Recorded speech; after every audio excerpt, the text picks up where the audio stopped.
Welcome. It is day 38 of our 40 daily places of pause. Whether you've been here for all or this is your first, you are in just the right place. You are welcome. And today we are going to dive into this collective vocational calling that I believe is pretty special. And you got to stick with me, but it's about being hairdressers, sort of. Today we are just going to dive in, and as we do, I invite you, as we have been practicing, to be breathing deeply, to just stay focused, to be present right here, to just take in the state of your world and be looking on how you can love on and care for the state of the worlds of those dearest to you, those strangers in our human family, and in doing so, have a feel-good, meaningful, purposeful, lighting up the world way of life. Day 38, hairdressers. This collective vocational nudge invites you to look around and see what is in your life right now. Right here, right now. Yes, in the midst of quarantine and lockdowns and all the things, if that's where you find yourself, right now. What simple tools do you wield that can be shared easily with people around you?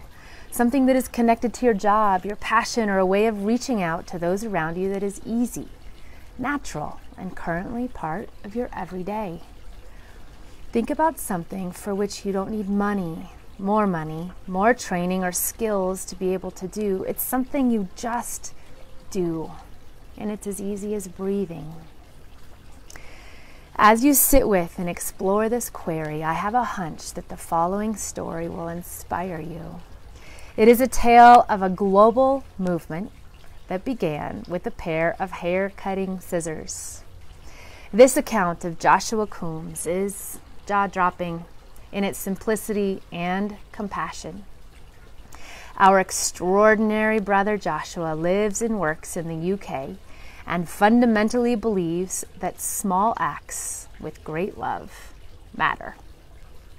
One day, he gathered the tools most natural to him and most familiar to him, a stool, scissors, a comb, and a razor, and he walked out of the door of his salon in London, and he began offering free haircuts to homeless people on his streets.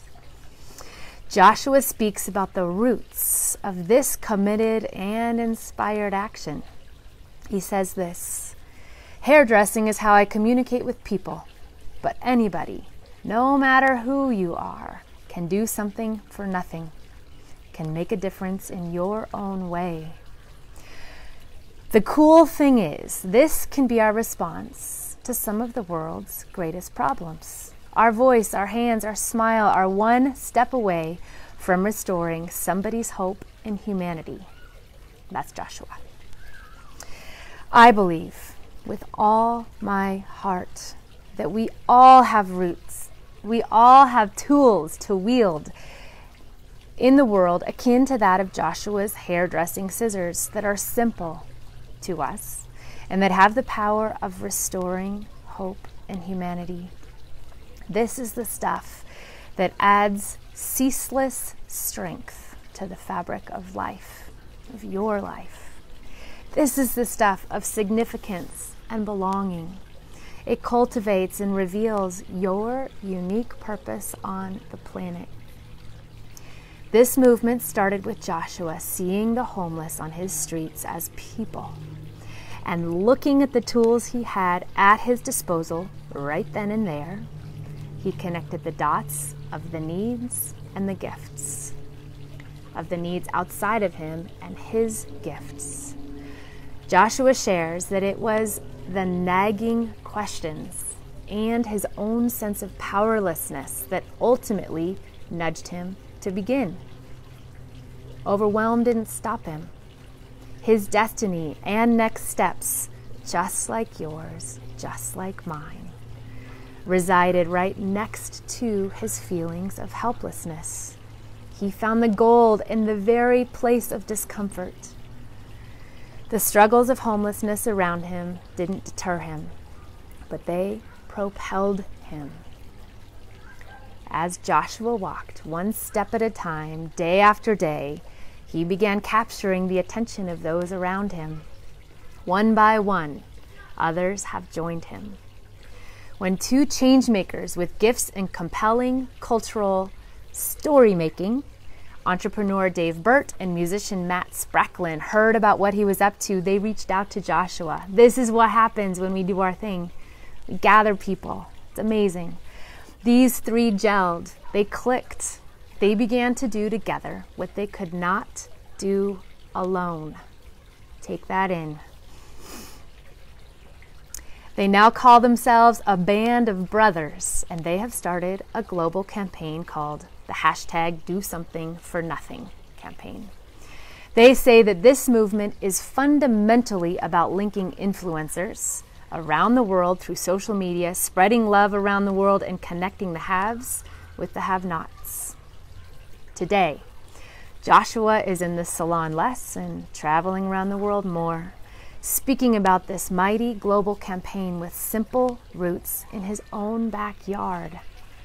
Joshua's path has been uncharted and unplanned, as all of ours are, but one step at a time and one leap at a time. It has grown far beyond where it was when he started, the day when he picked up those hairdresser's tools and walked out his door to offer a free haircut. In the face of such epic problems, start here. See your helplessness, your overwhelm. Again, it might be related to this reality of the coronavirus pandemic. It may be something totally different. But wherever you are, do not be deterred, but be propelled by the things that seem bigger than you. Don't wait for someone else with more skills, more money, more fill in the blank with the thoughts that stop you from acting, to do something. Start where you are, with what you have, and make your way. You can iterate, change, morph over time. You will, but starting is the key. Your steps will lead to unplanned places.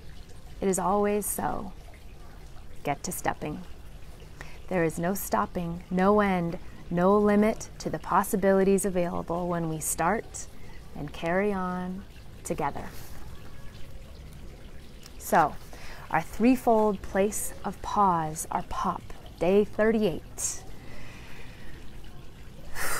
Be still, surrender, so important when we're looking at connecting great needs with our gifts. Gotta be still. Helplessness and overwhelm, excitement and possibility, worry and anxiety, strategizing and thinking. Set these and any other thoughts. Set them aside, whether they're floating or bombarding today. Let them go. Soften. Perhaps gently smile. Perhaps close your eyes. Inhale and exhale big and fully. Breathe. Just breathe. Be. Just be. Return here throughout the day. Be and breathe. Second, ponder. Go deeper. Take a moment and imagine. And return here today if you'd like and if you have time. What tools do you have that you can pick up and share with ease and joy today? What does it look like? Who are you serving? Who are you working with?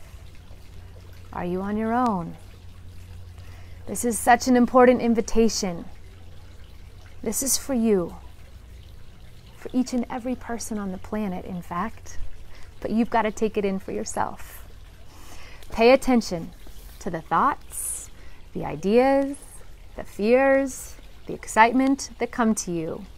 This is your story, your life, here and now. If it would feel good, invite the sacred to speak. to whisper, to nudge you towards your next step today. Ask the burning questions in you. Share your worries or your wonders. Be real, be here in this place of great love and affirmation. Thirdly, engage, commit, a nudge, hop online and explore the hashtag Do Something for Nothing campaign. It's in the write-up to that link. Watch some of their stirring videos. Take one nugget that inspires you and do one thing today. Explore, play, act that would feel good, that is your own Do Something for Nothing campaign. Name it what you wish. Share something from this place of pause with someone you trust. Don't go it alone. Especially if you're afraid and overwhelmed. And even if you're excited, share it. The fire will kindle together. We stoke the fire of each other. We remind each other of what's really cooking. And we can collaborate sometimes. You have no idea what will happen when you share your story. And as you go, remember and be fueled by the reality that before you do one single thing, you are greatly loved. There's nothing that can increase that love of who you are. You belong. Before you do one more thing, you belong. And we belong to each other, people. It will change us. Will fuel us. It will make our hearts ache, and it will make our hearts unstoppably fierce in warriorhood when we claim we belong to each other. So today, be a hairdresser with the tools you have. Stand tall, and let's light up the world together. Peace. I love you. Have a blessed and beautiful day.